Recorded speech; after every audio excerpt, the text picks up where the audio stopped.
자, 우리 이제 하나님 말씀 여러분 보도록 하겠습니다. 사도행전 19장 21절부터 41절까지인데요. 좀 분량이 많아서 부분적으로 읽도록 하겠습니다. 23절부터 31절, 35절부터 41절까지 우리 교도가도록 하겠습니다. 23절 제가 먼저 있습니다. 그때쯤 되어 이 도로 말미암아 적지 않은 소동이 있었으니, 즉 데메도라는 어떤 은장색이 은으로 아데미의 신상 모형을 만들어 직공들에게 적지 않은 벌이를 하게 하더니, 그가 그 직공들과 그러한 영업하는 자들을 모아 이르되, 여러분도 알거니와 우리의 풍족한 생활이 이 생업에 있는데,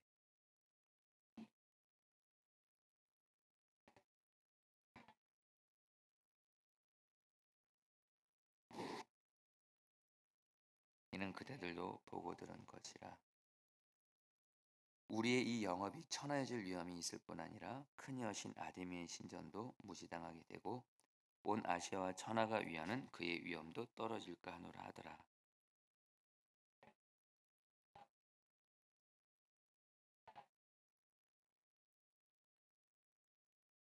온 시내가 요란하여 바울과 같이 다니는 마게도냐 사람 가이오와 아리스다고를 붙들어 일제히 연극장으로 달려 들어가는지라.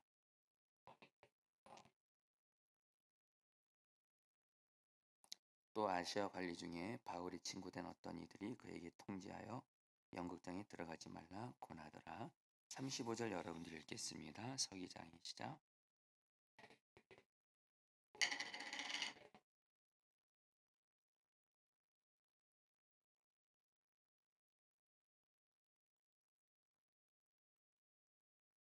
이 일이 그렇지 않다 할 수 없으니 너희가 가만히 있어서 무엇이든지 경솔히 아니하여야 하리라. 도둑질하지도 아니하였고,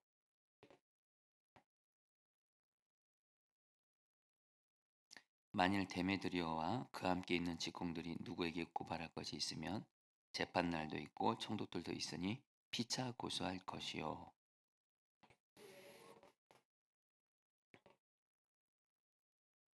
오늘 아무 까닭도 없는 이 일에 우리가 소요 사건으로 책망받을 위험이 있고, 우리는 이 불법 집회에 관하여 보고할 자료가 없다 하고.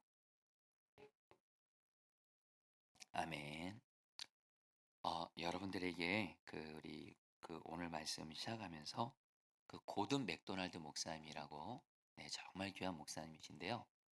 이분이 쓰신 베스트셀러 책이 있습니다. 아마 세계적인 기독교 베스트셀러인데요. 내면 세계의 질서와 영적 성장이라는 책인데, 제가 이 책을 읽다가 굉장히 이렇게 평생 간직해야 되는 그런 내용들을 읽었습니다. 그거를 여러분들에게 나누면서 오늘 말씀 시작하도록 할 텐데요. 그 책에 보면 이 맥도날드 목사님에게 미 해군에서 잠수함 장교로 일하는 친한 친구 한 명이 있었습니다. 근데 그 친구가 어느 날 잠수함을 타고 지중해 바다를 지나가고 있었던 일을 맥도날드 목사님에게 말해 준 거예요. 잠수함 위로 많은 배들이 지나가고 있었고, 잠수함은 그 지나가는 많은 배들과 충돌을 피하기 위해서 여러 차례 흔들리고 요동을 쳤다고 합니다. 그때 그 잠수함의 함장이죠. 함장이 잠시 자리를 비운 동안에 그 고든 맥도날드 목사님의 그 친구가 여러분 조종실에서 매 순간 잠수함의 위치를 지시하는 책임을 맡고 있었어요. 그런데 심하게 잠수함이 움직이자 자기 방에 있던 함장이 갑자기 조종실에 나타나서 묻습니다. 아무 이상 없나? 그러니까 그 친구가 이렇게 말하는 거예요. 아무 이상 없습니다. 지금 잠수함은 막 흔들리고 있는데요. 아무 이상 없다는 거예요. 그러니까 이 함장이 잠깐 조종실 안을 둘러보더니 내가 보기에도 괜찮아 보이는군 하면서 조종실을 떠났다는 거예요.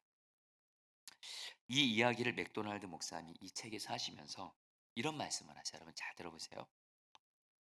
잠수함이 밖에서 위험해 보이는 일이 생겼어도 조종실만 모든 것이 잘 진행되고 있으면 잠수함의 안전은 보장되는 것처럼 우리도 살면서 우리의 삶을 흔들고 정말 요동치게 하고 그런 문제가 생길지라도 우리의 조종실 같은 마음만 잘 지키고 있으면 주님은 안전하다는 거예요. 우리 마음이 잠수함의 조종실과 같다는 거예요. 잠수함의 경우 위험에 대처할 모든 능력이 조종실에 있는 것처럼 우리에게도 문제가 생길 때 그것을 이길 수 힘을 얻을 수 있는 유일한 것이 바로 마음이라는 거예요. 왜요? 우리 마음에 주님이 계시기 때문에 그래요. 그러면서 문제가 생길 때 그것을 해결하기 위해서 우리가 제일 먼저 점검해야 할 것은 문제 자체가 아니라 우리의 마음이라고 이 책에서 목사님이 말씀을 하십니다. 여러분 너무도 유명한 말씀이죠. 잠언 4장 23절 말씀. 같이 한번 읽어볼까요? 모든 지킬 만한 것 중에 시작. 모든 지킬 만한 것 중에 더욱 내 마음을 지키라. 생명의 근원이 이에서 남이니라. 여러분 이 말씀 쉽게 설명하겠습니다. 우리가 일상 살면서 가장 중요하게 지켜야 될 한 가지가 있는데 마음을 지키는 거예요. 마음을 왜 지켜야 돼요? 생명의 근원이 마음을 지키는 데서 나기 때문에. 그러니까 저 여러분들이 마음만 잘 지키면 마음만 하나님 보시기에 정리정돈 잘 돼 있으면 우리는 주님이 살리십니다. 근데 문제는 뭐냐면 우리가 마음을 지키지 않아서 우리의 마음이 무너지게 되면 거기서 여러분들 마음을 지키는 데서 생명의 근원이 나오니까 마음 무너지면 삶도 무너지는 거예요. 자, 사랑하는 성도님들, 지금 교회에서 또 온라인으로 성령 임패 드리는 성도님들, 오늘 말씀을 의지해서 여러분들에게 묻고 싶습니다. 여러분들의 지금 마음은 어떻습니까? 마음 잘 지키고 있습니까? 여러분들 그 사형리라는 그 전도지를 보게 되면은 그 두 개의 원이 나와요. 그걸 여러분에게 이렇게 그림으로 보여드리고 싶은데 그러지 못해서 간단하게 나누면 하나의 원은 굉장히 복잡합니다. 정리정돈이 안 돼 있어요. 혼란스러워요. 마음도 혼란스럽고 삶도 혼란스러워요. 그 이유는 뭐냐면 그 마음의 중심에 내가 앉아 있는 거예요. 내가 왕노릇하는 내 삶의 주인이 나인 거예요. 근데 또 다른 원이 있는데 이 마음은 그 사람의 마음은 굉장히 정리정돈이 잘 돼 있어요. 삶도 정리정돈이 잘 돼 있어요. 질서가 잡혀 있어요. 그 사람의 마음에는 예수님이 내 마음의 중심에 왕으로 앉아 계시기 때문에 예수님이 왕된 사람은 마음이 안정되고 질서가 있고 지켜지고 그러면서 삶도 여러분들 결국에는 안정되는 거예요. 성도님들 지금 성도님들 삶에 지금 여러분들 중에 지금 마음이 혼란스러운 분 계세요. 아마 있으실 겁니다. 이런 마음이 혼란스럽다는 건 다른 거 아니에요. 마귀가 주는 생각으로 여러분들 마귀가 내 마음에 어떤 생각을 심어주잖아요. 그때부터 혼란이 시작됩니다. 걱정, 불안, 염려, 두려움, 좌절, 낙심, 절망, 미운 생각, 죽고 싶은 생각. 마귀가 우리의 마음에 생각을 주게 되면 이런 생각들을 결국엔 우리의 마음은 혼란스럽게 되고 결국엔 여러분들 마음이 혼란스러우면 어떻게 되죠? 모든 게 다 혼란스러워. 마음이 혼란스러우면 가정도 혼란스럽고 직장에서도 혼란스럽고 교회에서도 혼란스러워요. 근데 반대로 우리의 마음이 예수님을 정말 마음의 왕으로 모시면서 마귀가 주는 생각을 품지 않고 주님이 주는 생각만을 품고 있으면 마음이 지켜져요. 질서가 잡혀요. 평안해요. 그러면 여러분 마음이 지켜지고 평안하고 질서가 있으면 설령 지금 내 삶에 혼란스러운 문제가 있고 가정의 문제가 있고 직장에 어려움이 있어도 마음이 질서가 잡히면 모든 것들도 다 질서가 잡혀지게 됩니다. 여러분들 마음이 정말 중요합니다. 여러분 꼭 기억하세요. 우리 주님은요. 정확히 말하면 우리 안에 지금 성령님으로 계신 주님은요. 질서의 영이세요. 질서의 영이세요. 근데 마귀는요, 혼란의 영이에요. 그래서 여러분들, 성령님이 역사가 있는 곳은 우리의 마음도 그렇고 가정도 그렇고 교회도 그렇고 어디든 간에 모든 일이 질서가 있어요. 반듯해요. 근데 여러분, 마귀가 역사하잖아요. 마음도 혼란스럽고 말도 혼란스럽고 내 행동도 혼란스럽고 삶도 혼란스럽고 모든 것이 다 어지럽습니다. 자, 성도님들, 오늘 말씀을 통해서 저와 여러분들 모두 다 혹시 혼란스러운 마음이 혼란스러운 분들이 있다면, 이제 성도님들의 마음에 정말 마귀가 주는 역사로 인해서 혼란스럽고 이런 분들이 있다면, 오늘 말씀을 통해서 주님의 역사로, 특별히 뒷부분에 가서 말씀드렸지만 결국에는 말씀의 역사로 우리 마음이 지켜지고 질서가 잡히고 평안하고 마음이 다스려지게 되기를 축복합니다. 그러면 여러분, 마음이 질서가 잡히면 결국엔 거기서 가정도 질서가 잡히는, 직장도 질서가 잡히는, 교회도 질서가 잡히는. 여러분, 이것에 대해서 오늘 말씀이 말씀을 하고 있습니다. 여러분, 지난 금요 성령 집회 때 여러분에게 말씀을 전한 것처럼 여러분, 사도 바울이 성령 충만했죠. 근데 사도 바울이 성령 충만했을 뿐만 아니라 말씀으로 충만했죠.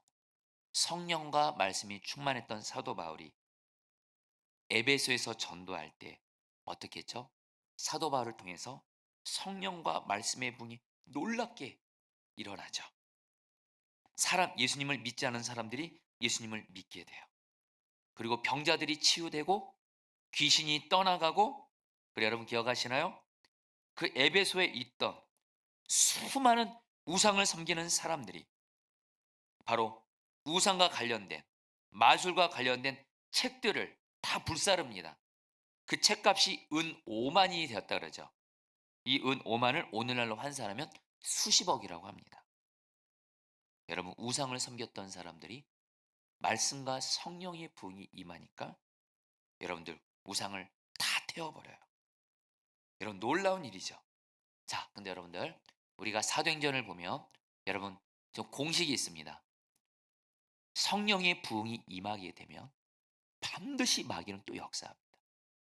그러나 성령 충만한 사람, 말씀의 사람, 주님과 동행하는 사람은 아무리 마귀가 역사해도 주님과 동행하면서 주님 말씀대로 순종하면서 성령 충만 받아 결국 그 길을 가면 결국엔 성령이 마귀를 이기게 하신다는 게 여러분 사도행전에 여러분 돌아가는 패턴이거든요. 여러분들, 오늘 사도행전 19장에서 보면 바로 지난주 성령 집회 때 말씀드린 대로 사도 바울을 통해서 말씀과 성령 역사가 강력하게 일어나니까 여러분들 어떻게 해요? 마귀가 가만히 있지 않습니다. 어떤 일이 생겨요? 그 에베소의 여러분들, 에베소는 여러분들, 에베소에서 큰 소동이 일어나요. 여러분, 특별히 에베소에는요, 아데미 신이라는 거대한 신전이 있어요. 이 신은 에베소 사람들이 바로 아데미 신이 우리를 지켜준다, 수호신으로 숭배했어요. 그러니까 여러분, 에베소는 여러분들 많은 곳에 아데미 신을 여러분들 숭배하는 신전들이 있었어요. 자, 그런 가운데 이 에베소에 데메드리오라는 은장색 데메드리오라는 사람이 있었는데, 이 사람은 어떤 사람이냐? 한마디로 은으로 우상을 만들어서 파는 사람이에요. 그리고 에베소 사람들이 보니까 우상을 너무 좋아해요. 아데미 우상을 너무 좋아하니까 우상을 만들어서 파니까 장사가 엄청 잘 되는 거예요. 그러니까 에베소에서 우상 만들어서 파는 사람들은 정말 여러분들 그냥 대박이에요, 대박. 돈 많이 버는 거예요. 그런데 바울로 인해서 에베소에 성령과 말씀의 부흥이 일어나게 되면서 사람들이 어떻게 돼요? 여러분, 우상에 대한 책들을 불태워 버리고 우상 장사하는 가게들은 문을 닫게 되고, 그러니까 여러분, 이 데메드리오라는 사람이 여러분들 마치 에베소의 우상 제조업자들의 회장 같은 사람이거든요. 이 데메드리오가 우상을 만드는 사람들을 모아놓고 이 사도 바울 때문에, 저 바울이라는 사람이 사람의 손으로 만든 것은 신이 아니다, 이렇게 가르친 것 때문에 우리가 우상 장사 못하게 됐다는 거예요. 그러면서 여러분 결과 어떻게 해요? 바울의 그 동료들을 죽이려고 난리가 납니다. 여러분 오늘 말씀을 여러분 보면요. 정말 이 데메드리오와 그 함께 우상을 만든 사람들이 바울과 그 동료들을 정말 죽이려고 합니다. 근데 바울을 그래서 찾았어요. 근데 바울을 못 찾았어요. 그러니까 어떻게 해요? 바울과 동역하는 두 사람, 가이오와 아리스타고를 붙잡아서 극장으로 몰고 갑니다. 그리고 아덴에 있는 사람들이 무슨 일인지도 모르고 무슨 큰 일이 일어난 줄 알고 사람들이 극장으로 모여요. 그리고 하는 사람들 오늘 말씀을 보게 되면 여러분 몇 절 말씀만 볼 텐데요. 공통점이 있어요. 자, 앞서 말씀드렸죠. 여러분 사도 바울을 통해서 하나님은 성령과 말씀의 부흥이 일어나게 했는데 이것을 마귀가 가만히 있지 않습니다. 방해를 하는데 데메드리오는 사람과 다른 우상을 만드는 사람들을 통해서 에베소에 있는 사람들을 통해서 바울과 그 동료들을 죽이려고 하는데 여러분들 그 모습이 어떤 모습이냐? 한마디로 말씀드릴게요. 혼란이에요. 무질서예요. 여러분 4절 말씀을 보겠습니다. 28절 말씀 여러분 같이 보겠습니다. 저희가 이 말을 듣고 같이 읽겠습니다. 시작. 저희가 이 말을 듣고 분이 가득하여 외쳐 가로되 28절입니다. 시작. 온 성이 요란하여 32절 사람들이 외쳐 혹은 이 말을 혹은 저 말을 하니 34절 시작. 다 한 소리로 외쳐 2시간 동안이나 하더니 한마디로 여러분 오늘 말씀은 여러분들 극장에 모인 그 여러분들 그 사람들이 분이 가득하고 아주 그냥 혼란스럽고 이 말하고 저 말하고 완전히 무질서요. 혼란이 극에 달합니다. 극에 달합니다. 여러분 여기서 주님이 주시는 중요한 메시지가 있습니다. 마귀가 역사하는 곳에는 혼란이 있다는 걸 기억하죠. 성령님 중에 지금 내 마음에 혼란스러움이 있어요. 그거 여러분 결코 그냥 넘어가시면 안 돼요. 마귀 역사의 특징은 혼란입니다. 무질서의 영이에요. 분열케 하고요. 대적하게 하고요. 분노하게 하고요. 혼란스럽게 만들어요. 여러분 이러면 그건 마귀 역사입니다.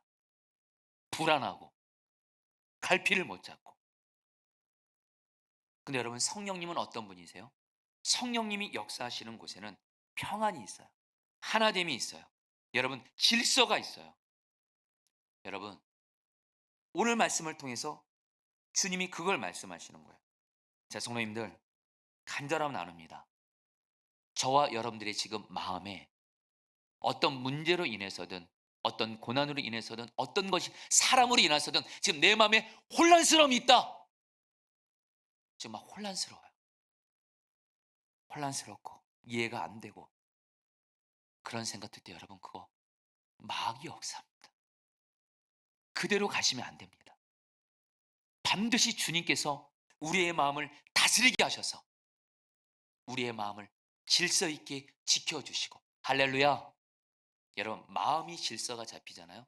그럼 말도 질서가 있어요. 행동도 질서가 있어요.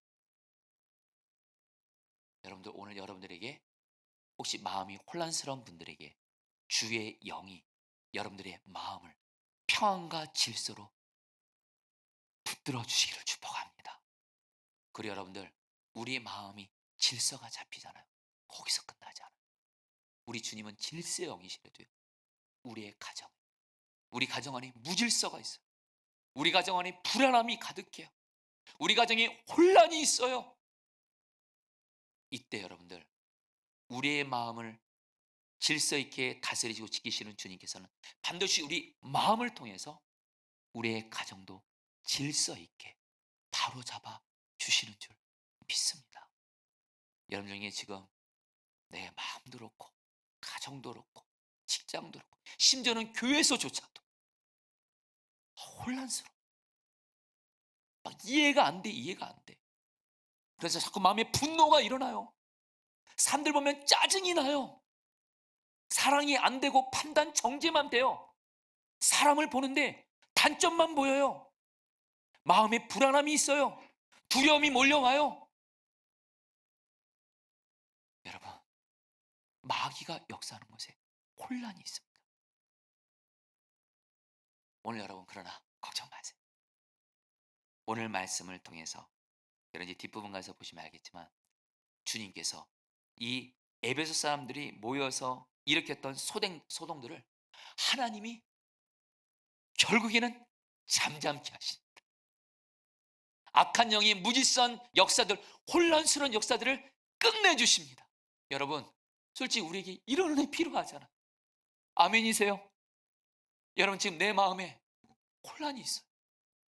왜 하나님이 나에게 이 고난 주시는 거예요? 왜 나에게 이 문제가 생기는 거예요? 혼란스러워. 어찌하여 하나님 이래요? 여러분, 그 심정 충분히 이해합니다. 근데 여러분, 그거 아셔야 돼요. 하나님은 절대로 우리를 혼란스러운 가운데 계속 내버려 두지 않습니다. 여러분들 보세요. 대표적인 얘기로 시편을 보세요. 다윗의 시를 보세요. 다윗의 시 처음 시작할 때 뭐라고 하면, 하나님 어찌하여 이런 일이 생겨요? 어느 때까지 이게 풀릴 거예요? 처음에 혼란함으로 시작하죠. 근데 기도 중에 주님을 만나고 특별히 말씀의 역사로 인해서 다윗이 여러분들 시편을 마칠 때는 어떻게 끝나요? 평안함으로, 감사로, 찬양으로 맞춰지잖아요. 할렐루야.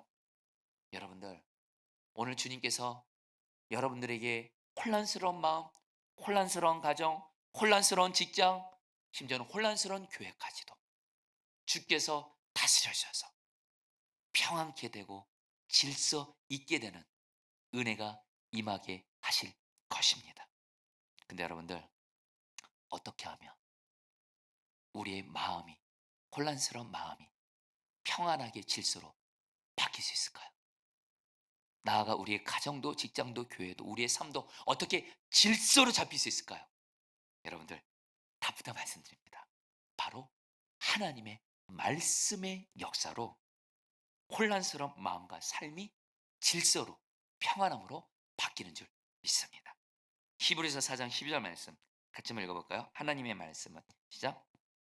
하나님의 말씀은 살아있고 활력이 있어 좌우의 날선 어떤 검보다도 예리하여 혼과 영감이 관절과 골수를 찔러 쪼개기까지 하며 또 마음의 생각과 뜻을 판단하라니.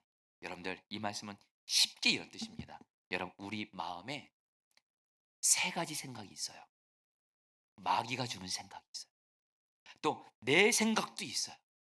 주님이 주시는 생각이 있어요. 이 세 가지가 막 섞여 있습니다.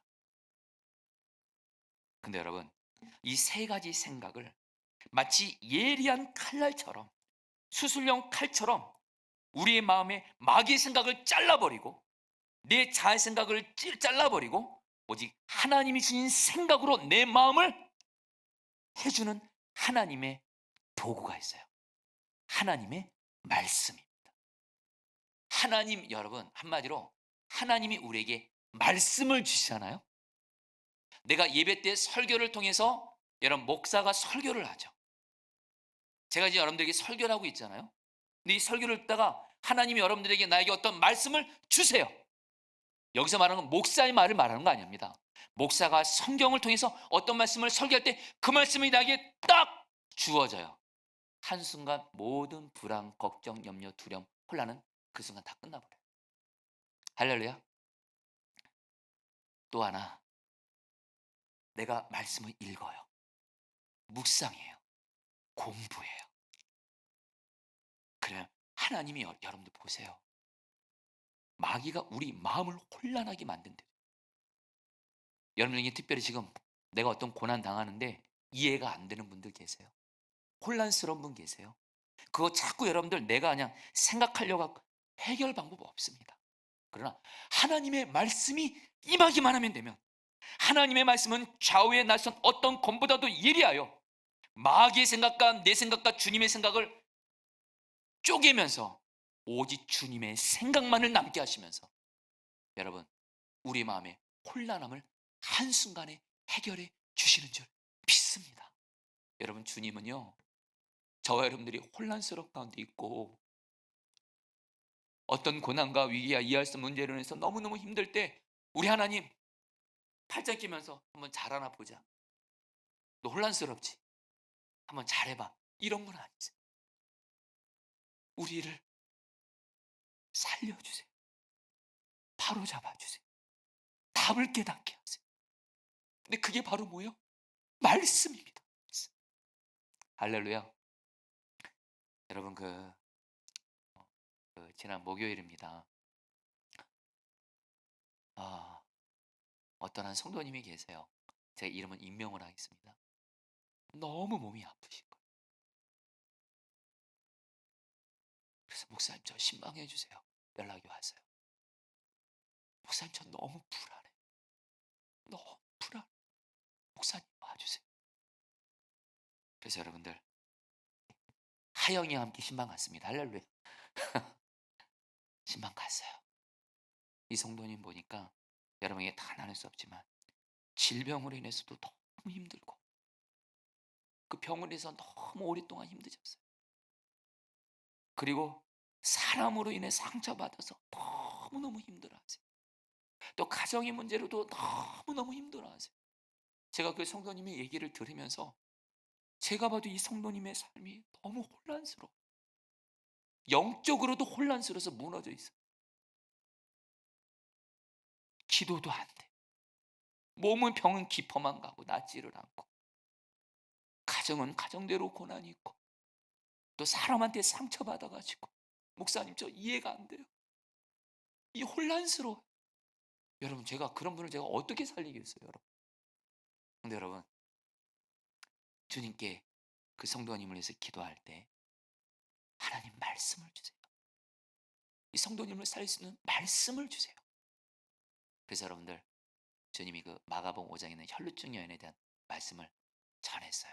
근데 여러분 말씀을 듣기 전에는 너무도 불안하고 너무도 혼란스러워하고 거의 죽어가는 그분이 여러분 말씀을 들으면서 이분이 살아나는 거예요. 회복되는 거예요.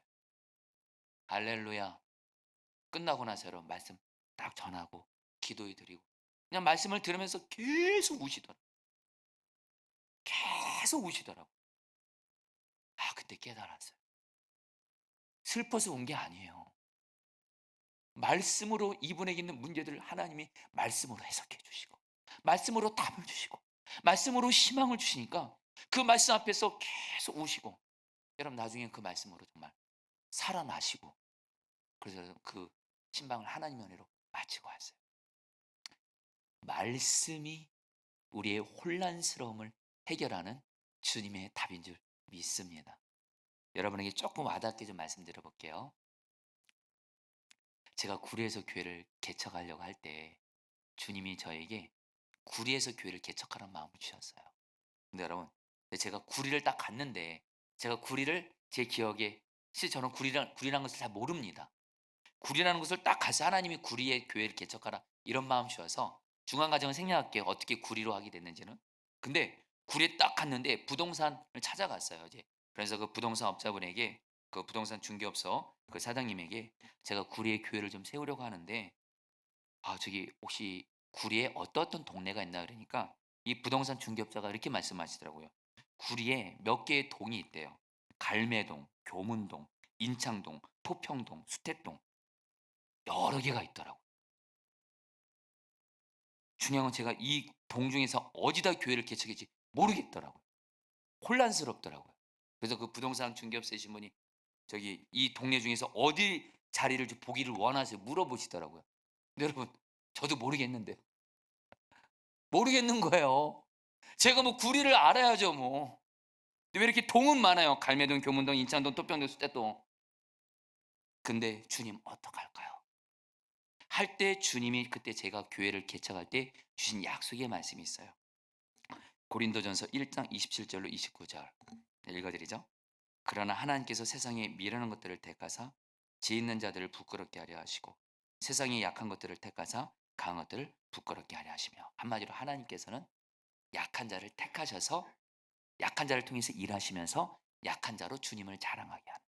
그래서 여러분 저는 그래서 그때 구리에서 하나님이 이 말씀 통해서 주신 말씀은 뭐냐면 가장 이 동네 중에서 다시 한번 갈매동, 교문동, 인천동, 투표동, 수탱도 이 중에서 가장 가난하고 약한 사람들이 사는 곳이 어디냐 물으라 그러시더라고요.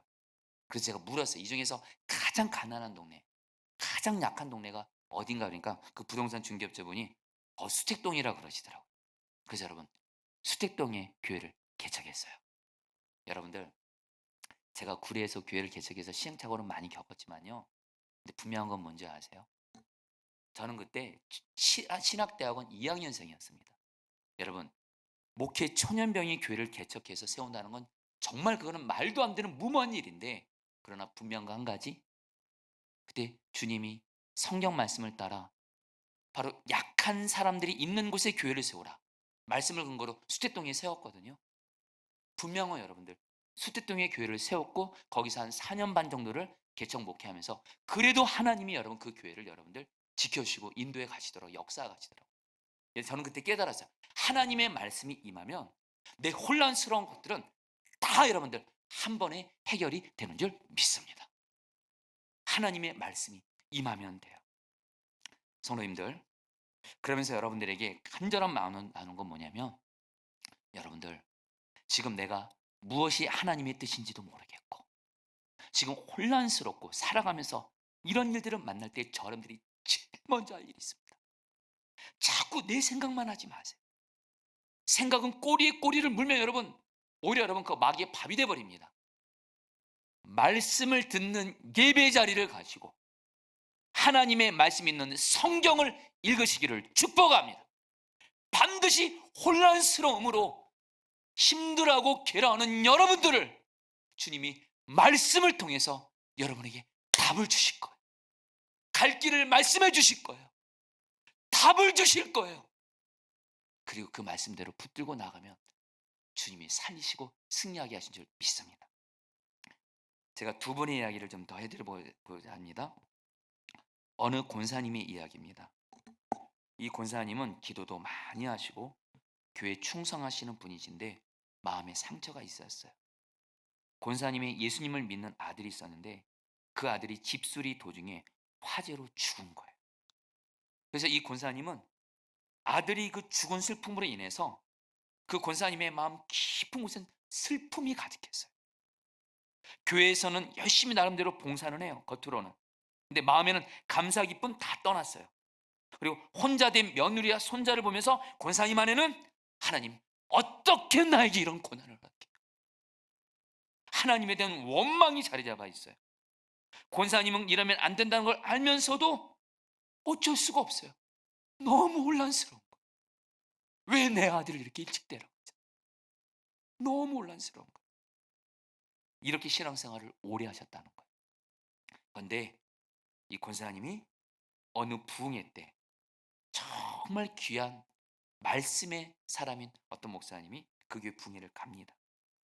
그곳에서 말씀을 전하면서 하나님이 이 권사님이 말씀을 듣다가 이 강사 목사님이 그런 말씀을 전하신 거예요. 하나님은 여러분을 사랑하십니다. 그리고 여러분들 이 세상이 끝이 아니고 하나님의 나라가 있습니다. 천국이 있습니다. 하나님 나라를 바라보는 눈이 열려지기를 바랍니다 하면서 이 말씀을 전하는데, 이 권사님이 그 말씀을 듣다가 자기의 그 죽은 아들, 집수리 도중에 화재로 죽은 그 아들이 하나님 나라 천국에서 주님과 함께 너무도 행복하게 있는 것이 바라봐진 거예요. 깨달아진 거예요. 믿어진 거예요. 내 아들 비참하게 죽은 거 아니구나. 세상적으로 볼 때는 화재로 죽은 게 큰 슬픔이지만 하나님이 하나님 나라에 대한 말씀을 들으면서 내 아들이 천국에서 주님과 함께 너무도 잘 있는 것을 깨닫게 하세요. 순간 아들로 인해 혼란스러웠던 부분들을 주님이 그 순간 해결하십니다. 그리고 권사님이 이분 결국에는 말씀으로 하나님이 그 영원한 천국에서 사랑하는 아들이 비참하게 죽은 것만 생각했는데 이 아들이 영원한 천국에서 하나님께 함께 있음이 눈이 열리면서 이 권사님의 모든 혼란스러움이 해결이 된 거예요. 할렐루야. 말씀이 나의 혼란스러움을 능히 해결하는 답인 줄 믿습니다. 한 번 얘기를 더 해드릴게요. 여러분 우리 교회 가까이에 있는 교회죠. 분당 만나교회 김병삼 목사님의 이야기입니다. 김병삼 목사님이 미국 유학을 마치고 한국에서 돌아와 만남교회 담임 목사가 되는데, 정말 이 목사님이 한눈 팔지 않고 당신 고백으로는 주어진 담임 목사 자리에서 충성하고 교인들을 사랑하면서 최선을 다해 목회했대요. 정말 귀하게요. 그리고 교회도 꽤 많이 부흥했어요. 근데 어느 주일입니다. 이 목사님에게 이해할 수 없는 일이 생긴 거예요. 주일 설교를 하던 중 계속 이렇게 강단에서 설교하다가 한 쓰러질 것 같은 느낌이 드는 거예요. 현기증이 생기는 거예요. 그래서 설교를 급하게 중단하고 강단에서 내려와 병원을 갔는데, 그렇게 시작된 이 목사님이 병으로 인해서, 그때부터 이 목사님에게 병으로 인한 고통이 시작되는 거예요. 이 목사님은 평상시에 하나님이 나에게 주신 가장 큰 선물은 건강한 체력이라고 확신했대요. 그런데 웬걸요? 갑자기 어느 날 몸이 약해지면서 설교할 때 쓰러질 것 같고, 경여 여러분들, 병이 생겼는데, 여러분들, 그 병으로 인해서 이 목사님 고백입니다. 10년 동안 한 해도 병원을 입원하지 않은 적이 없었대요. 계속되는 시술과 수술을 받으며 늘어가는 약들을 손에 움켜잡고 스스로 한심하다고 생각한 날이 많았대요. 그때 하나님이, 김영사 목사님이, 왜 하나님이 담임 목회를 하는 나에게, 무엇보다 건강한 체력을 주셨던 하나님께서 왜 나를 이렇게 병으로 인해서 오랜 시간, 무려 10년입니다. 10년. 하루라도 약을 안 먹으면 못 살아요. 어떤 병 걸렸냐면요. 심장질환, 고혈압, 당뇨, 이석증, 공황장애, 우울증, 수면장애. 여러분들, 교회 목사가 이 병을 다 걸린 거예요. 그래서 교인들 앞에서 설교는 하지만 뒤에서는 약을 엄청나게 먹으면서 목회를 하는 거예요. 당신 자신이 너무 초라해 보이더래요. 너무도 약해. 하나님 말 그대로 살려달라고 기도할 수밖에 없죠. 그리고 혼란스럽대. 이해가 안 되더래. 왜 나에게 이런 병을 줬냔 말이에요. 나름대로 하나님 사랑하고 교인들을 사랑했는데 왜 나에게 이런 병을 줬냐라는 거예요. 근데 어느 날 성경 말씀이 있다가 고린도서 12장 9절 10절 말씀을 읽게 됩니다. 혹시 PPT가 돼 있나요? 감사합니다. 같이 읽겠습니다. 나에게 이르시기를, 시작. 나에게 이르시기를 내 은혜가 네게 족하도다. 이는 내 능력이 약한 데서 온전하여 짐이라 하시니라. 그러므로 도리어 크게 기뻐함으로 나의 여러 약한 것들에 대하여 자랑하리니 이는 그리스도의 능력이 내게 머물게 하려 함이라. 그러므로 내가 그리스도를 위하여 약한 것들과 능력과 궁핍과 박해와 공고를 기뻐하노니 이는 내가 약한 그때의 강함이라. 이제부터 그 김병선 목사님의 고백을 읽어드릴게요. 목사님은 목사님이 이 바울을 보면서 바울이 자신의 약함을 놓고 하나님께 기도하던 바울의 모습과 바울이 육체의 가시가 있었거든요. 목사님 자신의 모습이 겹쳐지면서 목사님이 고백하신 내용을 제가 책에서 읽은 내용인데 그대로 읽어드릴게요. 자신의 약함을 놓고 애절하게 기도하던 바울에게 하나님은 그가 원하던 대로 응답하지 않으셨다. 그에게 돌아온 대답은 내 은혜가 내게 족하다는 말씀뿐이었다. 그 하나님의 응답에 대해 바울은 불평 대신에 놀라운 고백을 한다. 하나님의 은혜가 너무도 커서 자신의 약함과 가시조차 자랑거리가 되었다고 말이다. 육체가 온전하고 자신이 뛰어나야만, 육체가 건강하고 뛰어나야만 사역을 잘 감당할 수 있다고 나는 생각했는데 하나님을 의지할 수밖에 없게 만드는 그의 연약함이 복음 사역을 위한 능력의 근원임을 깨달았던 것이다. 그리고 하나님 앞에 엎드러진 나는 바울과 동일한 고백을 하기 일어났다. 제가 약해서 하고 싶은 대로 못하는 것이 하나님의 은혜입니다. 하나님이 허락하시지 않으면 저는 아무것도 할 수 없습니다. 오늘도 저는 하나님의 은혜를 구할 수밖에 없습니다. 심장질환과 고혈압, 당뇨병과 이석증, 공황장애와 우울증, 수면장애, 눈에 물이 차보지 못했던 날들, 8번이나 재발한 신장결석, 교통사고로 인한 목과 허리 수술까지 내 삶에 찾아온 고통과 내 육체를 약하게 만든 그 일들 속에서 하나님의 은혜가 있었다. 그 은혜가 나를 여전히 이 자리에 하나님의 종으로 서 있게 한다. 사랑하는 성도님들, 경의 이 목사님은 당신의 그 많고 깊은 병을 하나님의 말씀으로, 여러분, 혼란스러움을 하나님이 해결하십니다. 그리고 여러분 지금 이렇게 귀하게 쓰임 받고 계신 거예요. 자, 여러분들 오늘 말씀으로 돌아가 볼게요. 여러분, 오늘 말씀에서 정말 이상한 게 있어요. 뭐냐면요, 오늘 말씀을 보면 바로 조금 전까지 에베소에 있는 사람들이 데메드료를 주동자로 해서 사람들이 바울을 죽이려고 했다가 바울을 못 찾으니까 바울이 동역자들을 죽이러 가면서 극장으로 모여서 엄청난 소란과 소동을 일으키면서, 여러분 그 당시 에베소는 아데미 신을 숭배하는 도시였습니다. 근데 여러분들 어떤 일이 생겨요?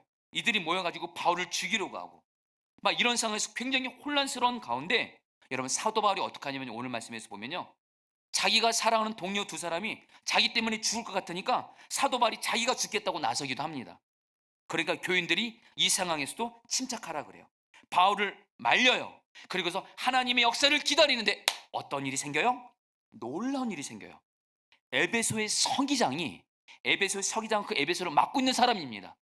당연히 이 사람도 여러분 아데미 신을 섬기고 여러분 우상을 소중히 여기는 사람인데, 이 사람이 바울을 고소하고 이랬던 사람들에 대해서 뭐라고 말해? 무리들을 진정시키면서 지금 너희들의 이 몸이 불법 집회가 될 수 있다, 이렇게 불법이라고 지적하면서 처벌받을 수 있다고 경고를 합니다. 오히려 바울 편을 들어줘요, 여러분들. 그리고 나서 여러분들 어떤 일이 생긴 줄 아세요? 그렇게 소동을 부리면서 극장에 모였던 수많은 사람들이, 바울을 죽이려고 하고 동료들을 죽이려 했던 그 마귀의 앞잡이 노릇했던 사람들이 어떤 일이 생겨요? 여러분 41절 말씀 같이 읽겠습니다. 이에 그 모임을 같이 읽겠습니다. 시작. 이에 그 모임을 흩어지게 하니라. 사람들이 그냥 돌아갔대요. 할렐루야. 그냥 돌아갔어요. 한순간에 여러분 그 소동으로 가득 찼던 사람들, 바울과 그 동료들을 죽이려고 했던 그런 사람들을 하나님이 한순간에 흩어지게 하신 거예요. 여러분들 여기서 우리 궁금함이 있습니다. 어떻게 이런 일이 일어날 수 있었을까요? 여러분 기억하셔야 돼요. 오늘 말씀 바로 앞에 어떤 일이 있었죠? 바울이 에베소에서 복음을 받아들인 성도들을 하나님의 말씀을 집중해서 가르쳤죠. 바로 에베소 교인들 여러분, 하나님의 말씀이 있었던 사람들, 말씀이 있었던 사람들은 여러분들 하나님이 혼란스러움을 하나님이 해결해 주시는 거예요. 할렐루야. 여러분들 지금 우리의 삶에 오늘 말씀처럼 혼란스러운 상황이 있고 심지어는 죽음 같은 상황으로 나를 내모는 그런 상황 가운데 있다 할지라도 저와 여러분들이 에베소 교인처럼 말씀이 있으며 말씀과 동행하며 그 말씀의 능력이 그 사단이 혼란케 하는 그 모든 것으로부터 말씀의 능력이 혼란스러운 우리를 해결해 주시는 줄 믿습니다. 간절함은 여러 개 말씀드립니다. 말씀입니다. 오늘 말씀에서 초점은 그거예요. 아무리 마귀가 내 마음을 혼란스럽게 하고 가정을 혼란스럽게 하고 직장을 혼란스럽게 하고 교회를 혼란스럽게 한다 할지라도 말씀이 있는 사람은, 말씀과 동행하는 사람은 말씀의 능력으로 하나님이 혼란스럽게 하는 마귀를 떠나가게 합니다. 아멘. 말씀이에요. 그래서 여러분들에게 간절한 말 나누고 싶은 건 뭐냐면, 여러분 기도할 때 하나님 나에게 말씀을 주세요. 물론 이렇게도 기도하시고, 특별히 여러분들 두 가지 잊지 마세요. 우리는 자꾸 하나님 앞에 개인적으로 이렇게 말씀을 들으려고 하는 건 너무 귀한 겁니다. 근데 여러분들 그 전에 전제가 있어요. 예배 자리를 사모하면서 말씀을 듣는 자리에 여러분들이 있게 되기를 축복합니다. 그리고 매일매일 성경 말씀을 여러분 가까이 하셔야 돼요. 매일 말씀 기도 가지고 말씀과 동행해 보세요. 특별히 여러분 성경 300일 성경 읽기, 그렇게 해서도 말씀을 또 가까이 해보세요. 그러면 여러분들 말씀을 통해서 하나님이 여러분에게 혼란스러운 마음, 혼란스러운 문제를 말씀으로 풀어주시고, 말씀이고 주님이기 때문에 말씀이 우리의 혼란스러움을 다스려 주심으로 우리에게 질서와 은혜를 베풀어 주신 줄 믿습니다. 이제 말씀을 마무리하면서 여러분 제가 예전에 있었던 이제 이야기를 나누고 말씀을 붙들고 기도하겠습니다. 여러분 몇 년 전 이전에 있었던 일이에요.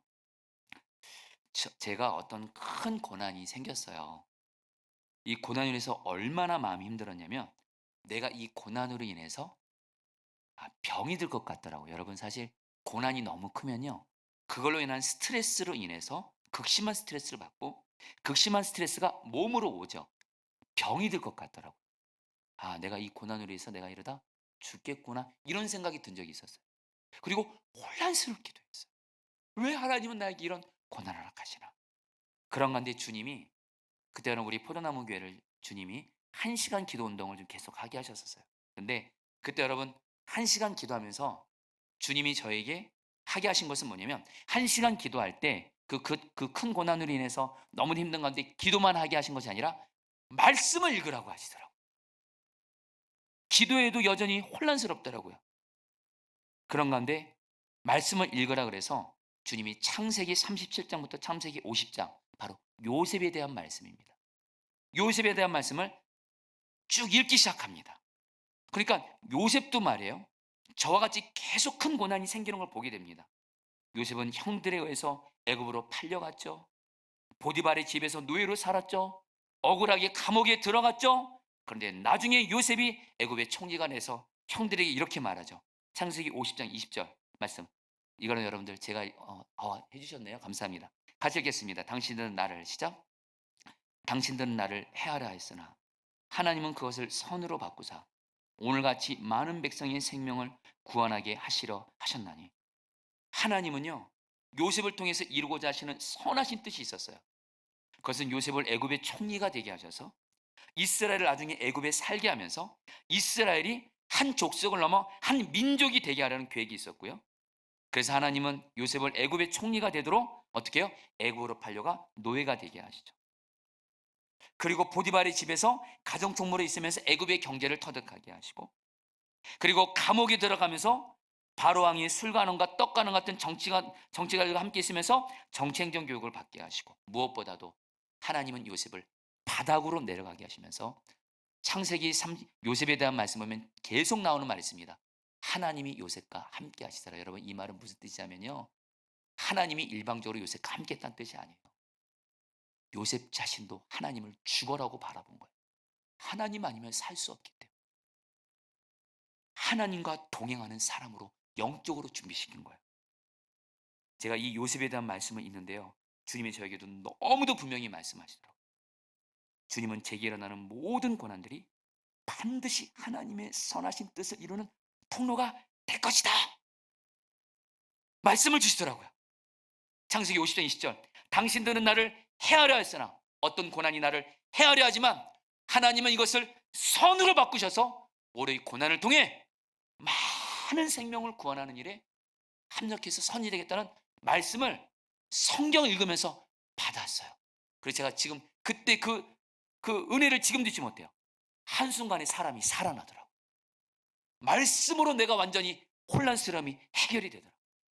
사랑하는 성도님들, 말씀이 우리의 혼란스러움을 해결하는 하나님의 길인 줄 믿습니다. 우리 같이 다 함께 우리 말씀 앞에서 우리 찬양 같이 할까요?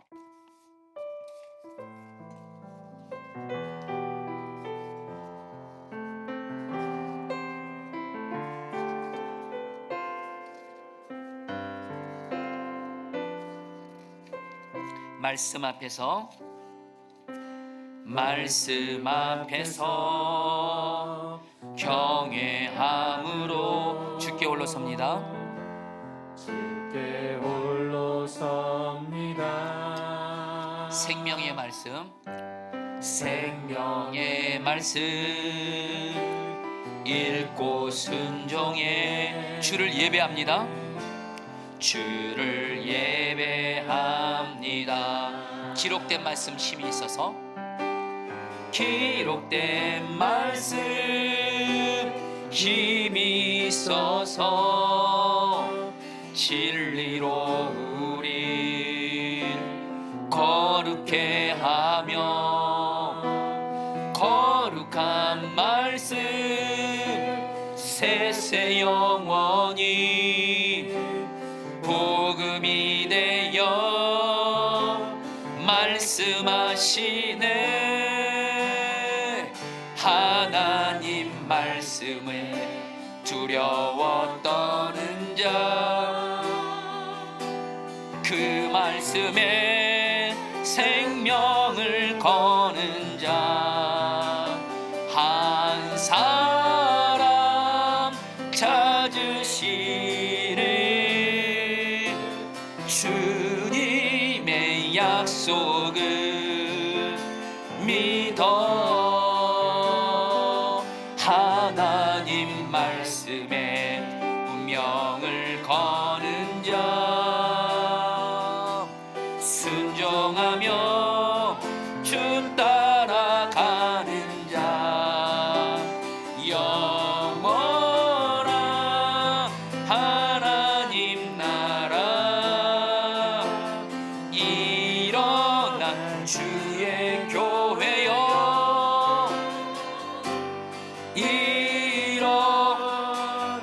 말씀 앞에서 경외함으로, 말씀 앞에서 경외함으로 주께 홀로 섭니다. 주께 홀로 섭니다. 생명의 말씀, 생명의 말씀 읽고 순종해 주를 예배합니다. 주를 예배. 기록된 말씀 힘이 있어서, 기록된 말씀 힘이 있어서 진리로 우리 거룩해 하며, 거룩한 말씀 세세 영원히 복음이 되어 말씀하시네. 하나님 말씀에, 하나님 말씀에 두려워 떠는 자, 그 말씀에 생명을 거는 자, 한 사람 찾으시는 주님의 약속을 믿어. 하나님 말씀에 운명을 거는 자, 순종하며 주 따라가는 자, 영원한 하나님 나라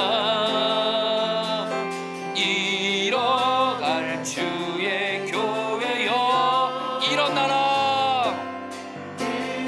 하나님 말씀에 두려워 떠는 자, 하나님 말씀에 두려워 떠는 말씀입니다. 하나님, 그 말씀에 생명을 거는 자, 한 사람 찾으시는 주님의 약속을 믿어. 하나님 말씀에 두려워 떠는 자, 그 말씀에 주 따라가는 자, 영원한 하나님 나라 이뤄갈 주의 교회여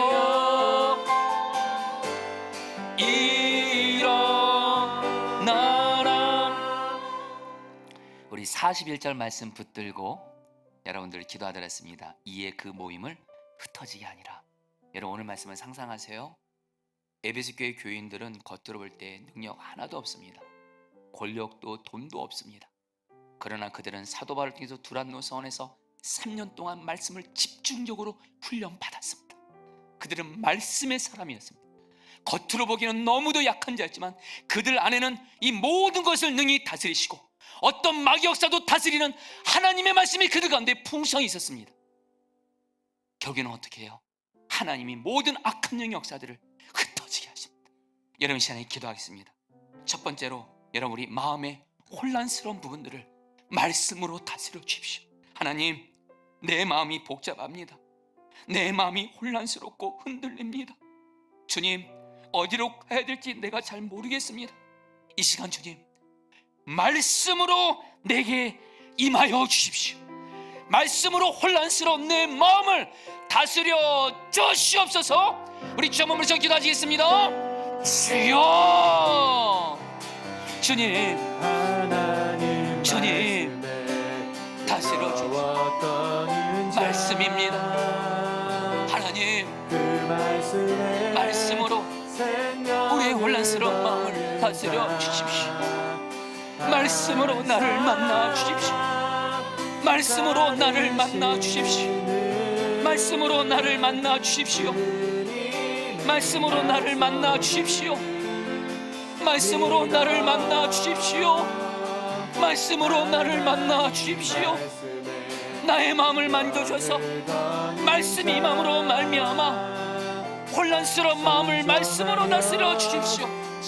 때로는 염려, 두려움, 불안, 모든 혼란스러움들을 말씀의 능력으로, 말씀으로 하나님 다스려 주십시오. 주님, 우리 마음에 말씀으로 임하소서. 나에게 한 말씀을 주시옵소서. 말씀으로 임하소서. 말씀으로 임하소서. 말씀으로 임하소서. 말씀으로 임하여 주시옵소서.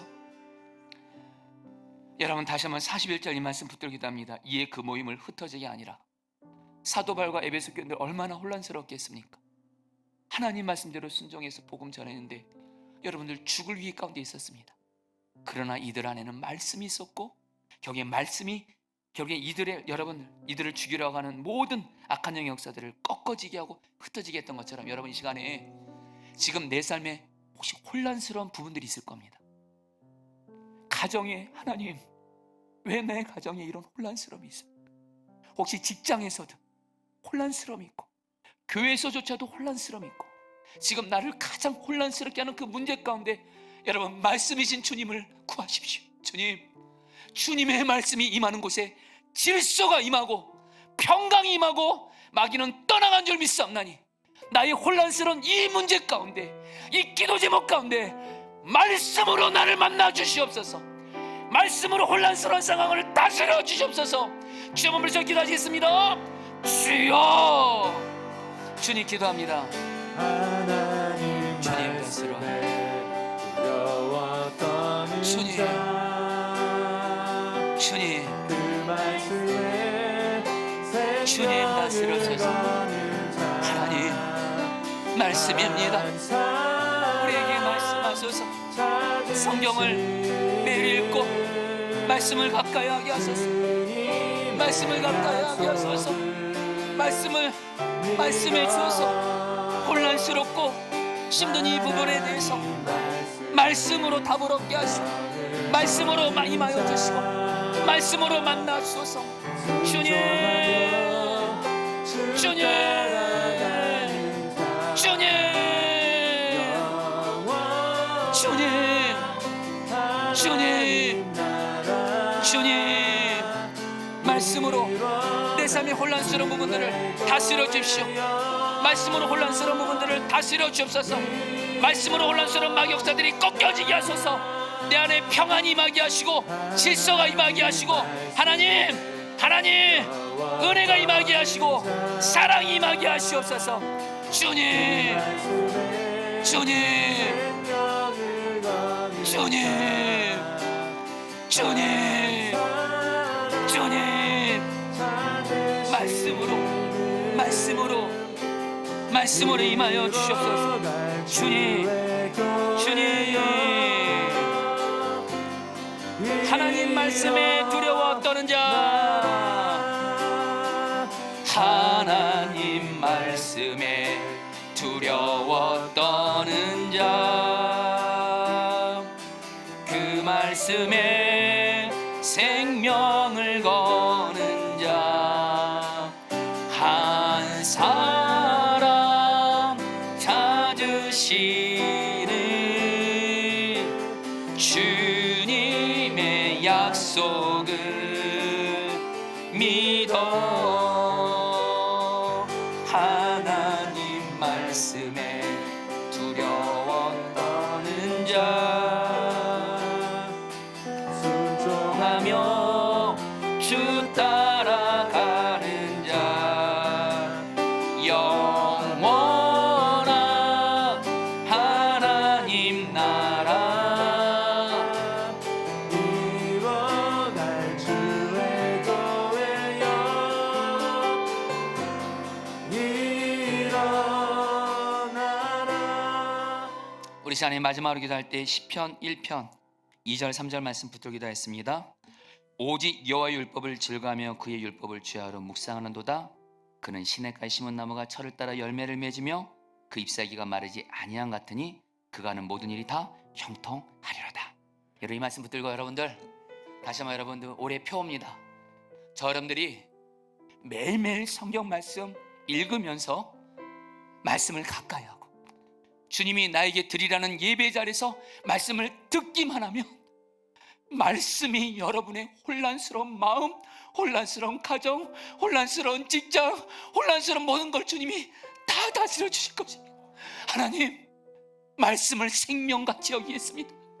매일매일 말씀을 가까이 하며 말씀이신 주님과 동행하며 나아가게 하여 주셔서 하나님, 말씀을 통해 주님과 동행함으로 하나님, 내 삶의 어떤 문제도 막역사도 승리하게 하여 주시옵소서. 말씀에 나를 매일매일 들게 하여 주십시오. 마지막으로 좀 한번 기도하시겠습니다.